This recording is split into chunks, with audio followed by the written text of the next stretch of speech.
You're listening to The World at 8 with Lynn Mozart.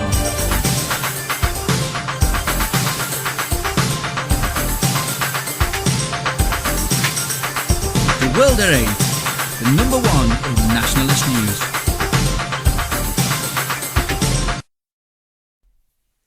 Highlights of the news today, Monday the 29th of April. BNP stands 8 candidates in Worcestershire's Bromsgrove division. When do children cease being election pledges for politicians and a statistic for papers? Baroness Vasi and the demons of hate. How anti-racism lessons increase pupil intolerance by causing animosity to other cultures. Anti-white racism trial begins in France. Last pieces of one World Trade Center are rising. Iraq shuts down 10 television channels. US has no proof of Syrian use of chemicals weapons. Thought for the day, the elephant is still invisible. And finally, noddy dog or village idiot.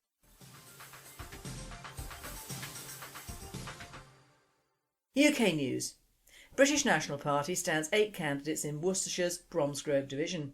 The British National Party, with 8 candidates, is contesting every seat in Worcestershire's Bromsgrove division.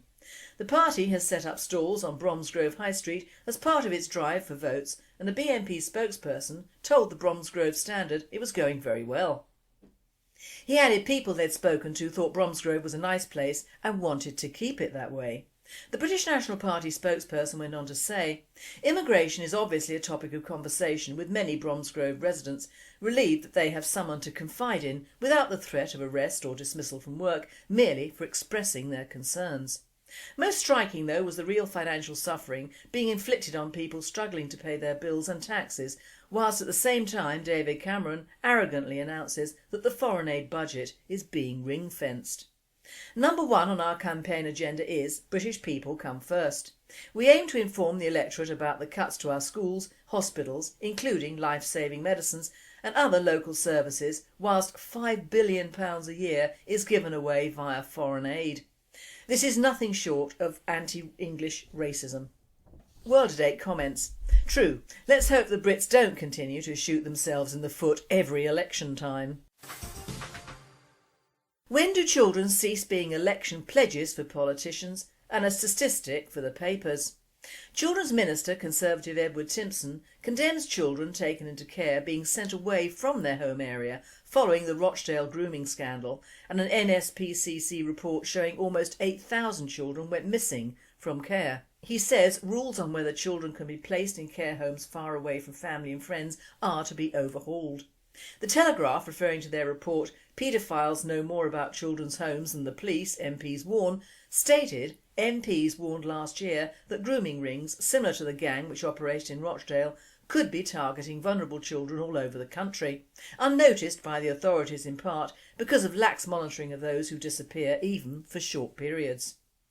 The NSPCC reports at least 7,900 children went missing from care last year.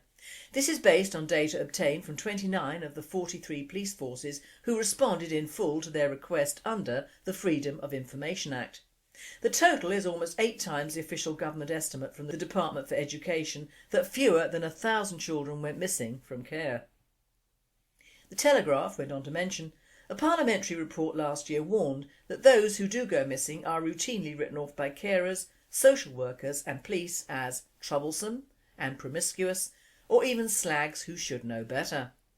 While Timpson blamed the current system for allowing thousands of children a year to be sent to care homes in different parts of the country away from their usual support circles and making it almost impossible for caseworkers to keep track of them, making this an out-of-sight, out-of-mind culture that has led to thousands of the most vulnerable children being placed at greater distances from their hometowns. It further stated that Mr Timpson disclosed that under new rules, which are being put out to consultation, councils will only be able to send a child to another area if it is clear that it is in their best interests, and the decision will have to be personally authorised by the head of social services. Tom Rahili, head of the NSPCC's Looked After Children programme, said, "The state needs to be a parent for these children. Repeatedly going missing should be a big warning sign, as this kind of behaviour can put them at serious risk of harm, such as grooming or sexual exploitation. Otherwise, in the words of one of our young boys in care, they're dead to the world." World at 8 says, The poor lad couldn't have spoken truer words, dead to the world. From other sources we learnt that police forces in England and Wales recorded over 28,000 such incidents and some children running away from care dozens of times. At least 2,959 of the children went missing more than once, with some absconding on 35 occasions. In one instance, a child vanished on 67 occasions. Children's Rights Director Dr Roger Morgan told the inquiry, "If you ask me how many children run from care, I don't think anyone knows the answer to that, and that is a major concern." World Aid has spoken many times on the lack of truly caring for our children, and the politicians and newspapers trot them out to gain a vote and a headline as needed and then put them back on the shelf until the next time. Timpson's consultation will drag on and quietly disappear or be watered down after the elections, or he will be replaced like his predecessor and these children will still remain at risk. Baroness Varsi and the demons of hate. Baroness Varsi, Cabinet Minister for Faith and Communities, spoke at a meeting of a group which is boycotted by her own government for its promotion of terrorist recruiters and its failure to fully challenge terrorist and extremist ideology. Baroness Varsi addressed an event staged by the Federation of Student Islamic Studies, FOSIS, last month to attack the demonisation of Muslim students by the media. FOSIS has hosted numerous extremists and terrorist speakers at its annual conference and other events, including Azim Tamimi, who supports suicide bombing, Hatim al-Haddad, who believes that music is a prohibited and fake message of love and peace, and Anwar al-Awalki, an al-Qaeda recruiter described as a key inspiration for 3 of the 9/11 hijackers and numerous later attacks. Baroness Varsi was joined at the event by Nicola Dandridge, the head of Universities UK, which represents all British universities. She too claimed that extremism was no greater a problem in universities than anywhere else and praised FOSIS for its work on community cohesion. Baroness Varsi's involvement with FOSIS comes more than 2 years after David Cameron, the Prime Minister, promised to cut off public funding for and political contact with groups which supported extremism. However, accounts published in recent weeks reveal that many bodies closely linked to extremism continue to enjoy substantial public funding in 2012. Beneficiaries include the East London Mosque, paid at least £150,000 last year alone, and the Osmani Trust, which received around £600,000. World Date states, "The true obscenity here is that this Muslim bitch is allowed to be faith minister in a non-Muslim country, her host country. Never mind all the money that's thrown at these disgusting people. Demons of hate, they ain't seen nothing yet. Al Jazeera quote me."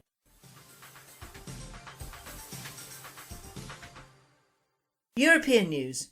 How anti-racism lessons increase pupil intolerance by causing animosity to other cultures. Counterproductive. A Dutch study has found children who are given anti-racism lessons in school are more likely to be intolerant outside the classroom. It said that accusing white pupils of racism causes animosity and discussing sensitive ethnic concerns such as honour killings paints minority group children in a bad light. The survey said children who live in mixed neighbourhoods are often free of hostility towards other racial groups, but it found that when more attention in class is being paid to the multicultural society, the liberalising effect of positive contact in class on youngsters' xenophobic attitude decreases. In almost the next breath, it said the teaching of multiculturalism had an unexpected negative effect. It added, the impact of positive inter-ethnic contact in class disappears or even reverses when multiculturalism is more emphasised during lessons. Our World Date writer comments, "Confusing to you? It is to me. I've never believed in the leftist view of genocidal multicultural society. It proves that one can practice multiculturalism, but to tell people about it just highlights how bad it has fared. Just as awful, although easier to understand, is the absurdity of the article on teachers should give lessons in pornography and tell pupils it's not all bad, experts say. Now that does take the proverbial, doesn't it?" Anti-white racism trial begins in France. The trial of a 29-year-old accused of racially motivated attack on a white man in a Paris metro station began at a courthouse in the French capital on Friday, in a legal case being backed by a leading anti-racism group. According to the prosecution, the accused man assaulted the victim after first using a string of racial slurs, including sale français, dirty Frenchman, and sale blanc, dirty white. It's also alleged that he used a broken bottle as a weapon during the attack, which took place in 2010.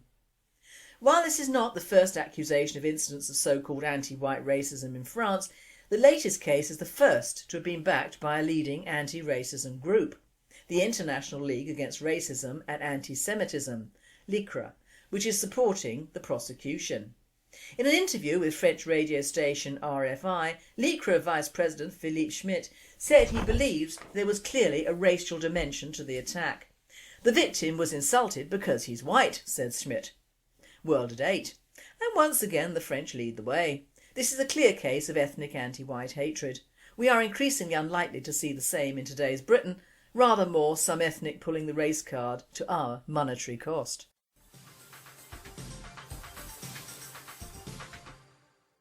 World News. Last pieces of One World Trade Center are rising. The One World Trade Center already in New York's tallest building, and when the last pieces of its spire rise to the roof, the 104-floor skyscraper that replaces the fallen Twin Towers will be just feet from becoming the highest in the Western Hemisphere.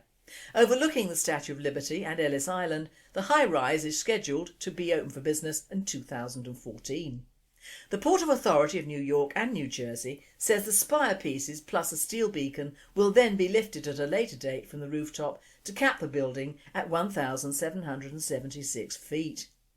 Installation of the 800-ton, 400-foot spire began in December after 18 pieces were shipped from Canada and New Jersey. The spire will serve as a world-class broadcast antennae. With the beacon at its peak to ward off aircraft, the spire will provide public transmission services for television and radio broadcast channels that were destroyed on September the 11th, 2001, along with the world-famous Trade Center towers and the loss of over 3,000 innocent lives. As officials prepared to erect the spire, the office of the city's chief medical examiner was working in the hidden alley where debris may still contain human remains. World Date states, this was an act of terrorism towards the West and as such should be remembered.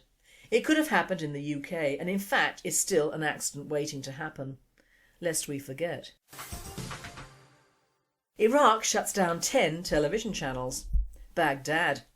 The Iraqi government ordered 10 predominantly Sunni Muslim satellite television channels to cease broadcasting Sunday, accusing them of encouraging the sectarian unrest that left more than 200 people dead in a week of violence in northern Iraq. The stations included the pan-Arab news channel Al Jazeera and other well-known local satellite stations. The move reflected the elevated tensions in the country since fighting erupted last week between Shiite Muslim-led security forces and Sunni Arab protesters, raising fears of a new civil war like the one that erupted from 2005 to 2008 when US troops were still in the country, and who incidentally got the blame from the media. The ban was announced on state television and letters of notification were delivered to the television companies. It was not the first time the Iraqi government has shut the offices of satellite channels, including Al Jazeera and a well-known local station, Al Shakia. Similar closures occurred during the American occupation. World at 8. Shame it hasn't happened here. Of course it'd be no great loss. The media and government all hum to essentially the same tune. But the similarity to the fact that when an Israeli soldier is killed by a Palestinian terrorist, the killer becomes the freedom fighter isn't lost on me. US has no proof of Syrian use of chemical weapons.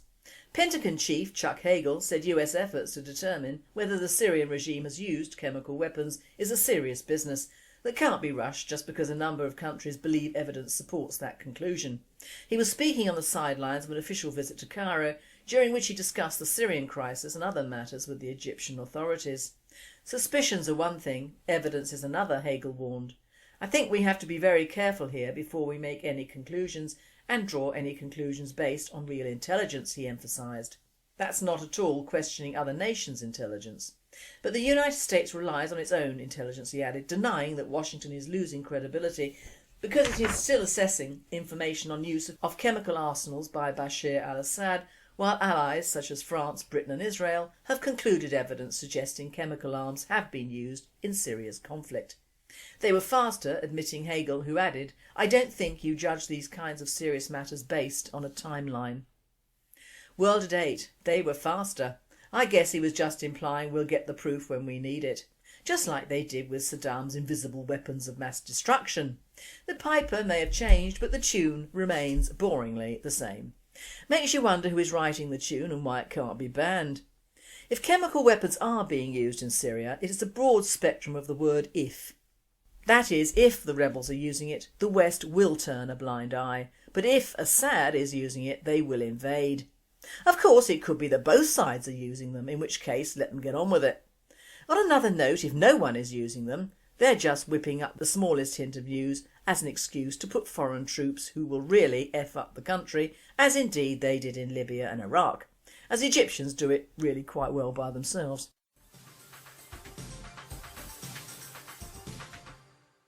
Thought for the day: is this elephant still in the room? The elephant in this case is of course the Muslim grooming scandal, which hasn't gone away in this country, although you might think it has, judging from the national newspapers, that is. Now, wearing my ProFam hat, I read an article in the Reader's Digest January. You might think I've spent a long time ignoring it, but I haven't. My excuse is that I have my limited amount of Reader's Digest mags, for which I didn't ask and had to cancel in February, in the spare loo downstairs. This is primarily my better half's place to hide from me, so I haven't seen much of the publications in his little hidey hole. Well, that's my excuse anyway. There is an article in this edition on stopping the traffic, telling the story of Sister Anit-Racism, who has saved hundreds of women from prostitution. The articles highlight, amongst others, 25-year-old Shad from Nigeria. Her Aunt Bisi sent her to the UK, and from then on she was taken to a heavily fortified house in the north of England, where a succession of men were brought into her room, ostensibly so her fare could be paid back. She escaped and took shelter in a safe house run by the good sister. Now, although her story, along with many others, is horrific, she's an older girl and the actual root of the matter was ignored even in this article. The root is, who is actually in charge and making money out of these girls and women? The sister, and I have a lot of time for nuns having been educated mainly in convents, has stated that she came across an underworld supermarket. If you have the money you can get anything you want, young or old, male or female, and any nationality. But she ignores or is not allowed to print the ethnicities or religions of those who profit from this misery. I find this very disturbing, especially as she states that even if the police find the trafficked victims, they can't be sent home. They need safe housing and legal advice, all very expensive and a drain on the UK economy if truth be told. The traffickers don't give a rat's arse, because not only do they get rid of shop-soiled girls, but they get away with no financial liability or justice. A win-win situation for them. Now, a hint of the ethnicity of some of these gangs, apart from the prime ones who are of course the Muslims from our Pakistani and Bangladeshi ghettos, and point towards the main bulk of our Eastern European migrants, the Albanians. Sister Anit-Racism cites Ada, a 25-year-old Albanian currently in a safe house occupied by 60 other people. Her boyfriend brought her to England for a better life, raped her and put her out on the streets. Now she's learning English at college and will no doubt marry and produce more little Albanians. Girls nowadays, whatever their country, should realise that the groomers are very clever and not emotionally involved in their charges at all. It's a business, and a very lucrative one, especially when landing your goods in a country that can't send them back home and has to provide them with better coping facilities than our own girls or women get when groomed, abducted, raped or pimped out. Sad but true, Sister Teresa should concentrate more on her own tribe, I feel, than helping out foreign girls who've got themselves into trouble. These Eastern European countries have TV, papers and the web, get real. Red Nose Day, to be ignored by any good nationalist, also funds the Medial Trust, which deals in a diverse clientele and is headed by the good sister. Now, the Albanians are the crux of the crime epidemic in parts of North London, which even the police are ignoring, and despite the guns angle and general horribleness of their goings-on, they also do a roaring trade in prostitutes, and the term grooming can be applied to them, although in a more direct way.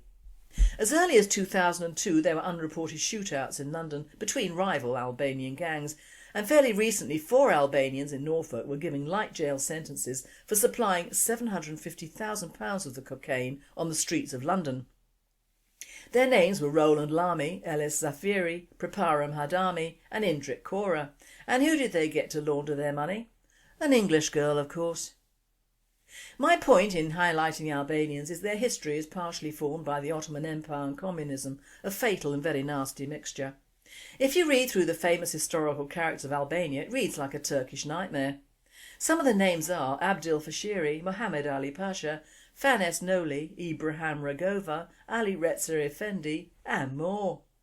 It's obvious that despite ignoring the religious leanings of some, if not most of our Albanian immigrants, that they share at least a form of Islam with our friends in the north, they of the Muslim grooming scandals, and it would appear that their modus operandi is almost the same.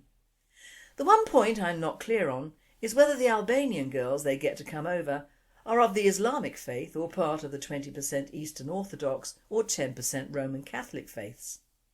If their counterparts in the north and the rest of the UK are to be judged, it's fairly safe to say not, as nowhere is it written or known that a young Muslim girl has been groomed, prostituted or killed except as a form of punishment known within their communities as honour killing.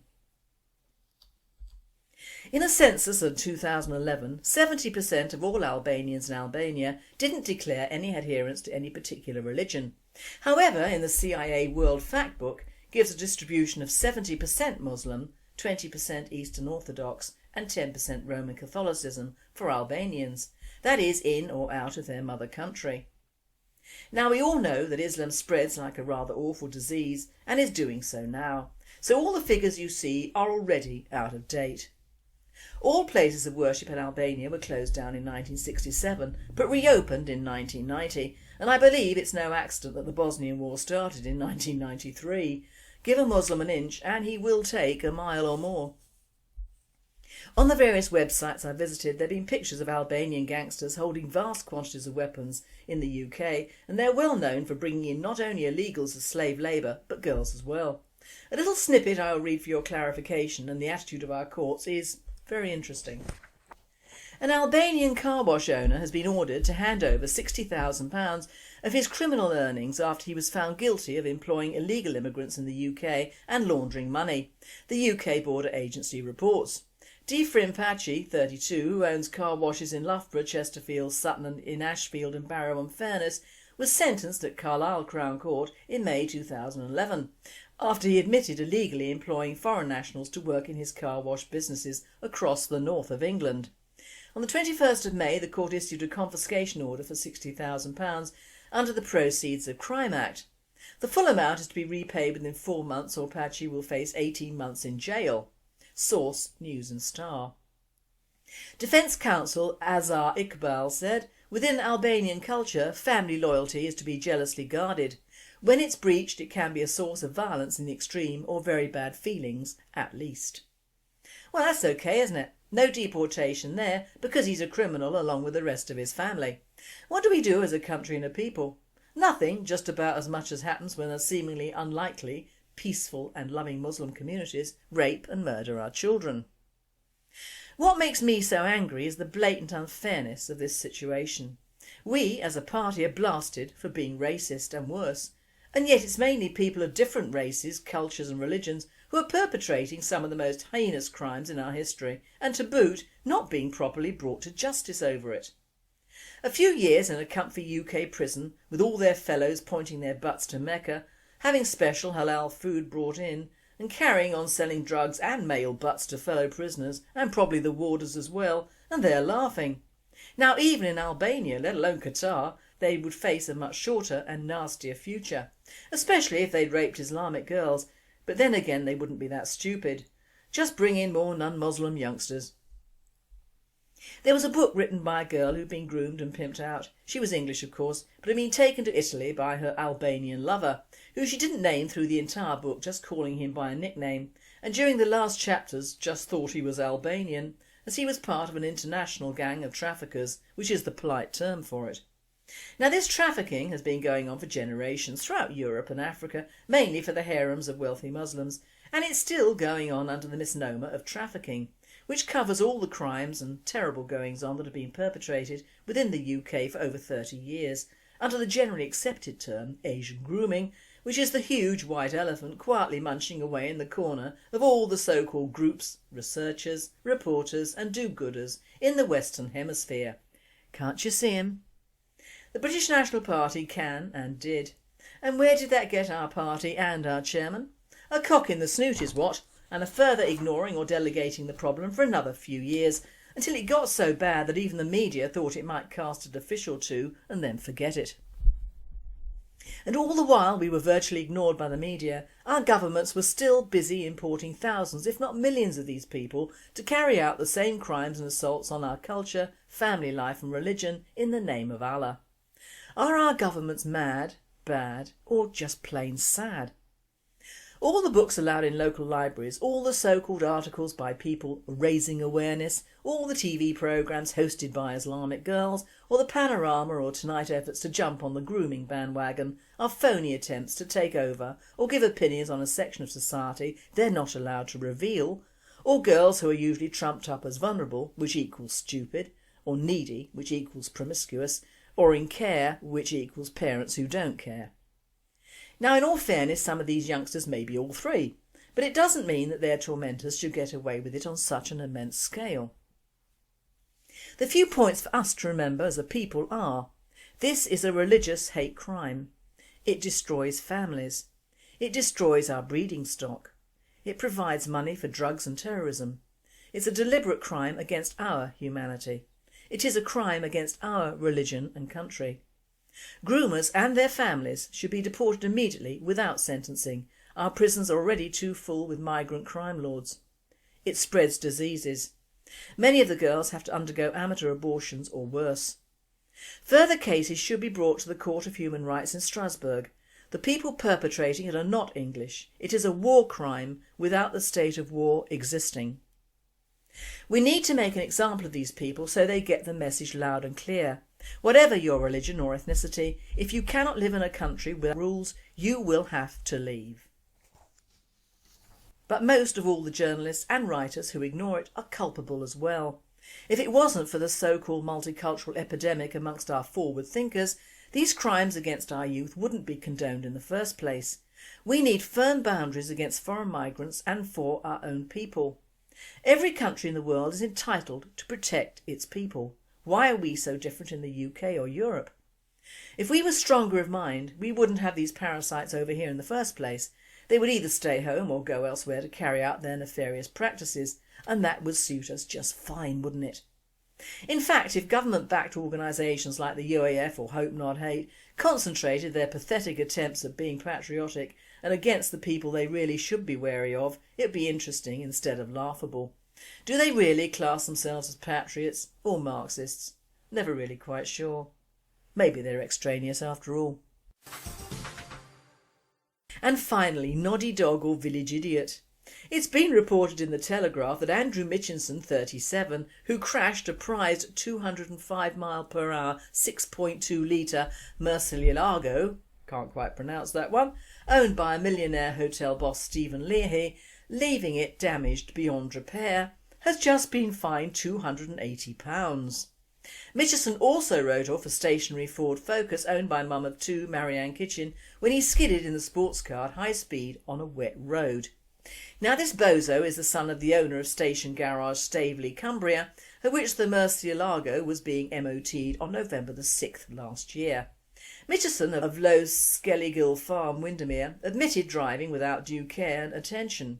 He was fined just £280, ordered to pay court costs of £350, pay a victim surcharge of £30 to Mr Leahy and given 6 penalty points. Afterwards both car owners blasted the sentence. Miss Kitchen said basically all he's got is the equivalent of 2 speeding tickets for trashing 2 cars. Mr Leahy said he was a very, very silly lad and he's been given a slap on the wrist. Peter Bardsley prosecuting said witnesses have seen Mitchison driving the silver 2-door 630 brake horsepower Lamborghini at excessive speed, and due to a combination of a wet road and skidding on a manhole cover, he lost control, left the carriageway for about 40 metres, came back onto it and hit the back of the parked car, said Mr Bardsley. This presenter says, "This is a difficult one. Whilst I abhor the fact this idiot saw a classy and expensive car and thought, I want to drive that and sod the owner, it all went horribly wrong and all our insurances would probably be raised to accommodate the subsequent costs. But in truth, because his father is obviously not wealthy, he's escaped the true cost of this crash, which occurred only through his willfulness and stupidity. What was his father doing letting this village idiot in a customer's car in the first place and on the road? A case of sour grapes and class war gone wrong, methinks." You've been listening to The World at 8. I am Lynn Mozart and I wish you all a very good night.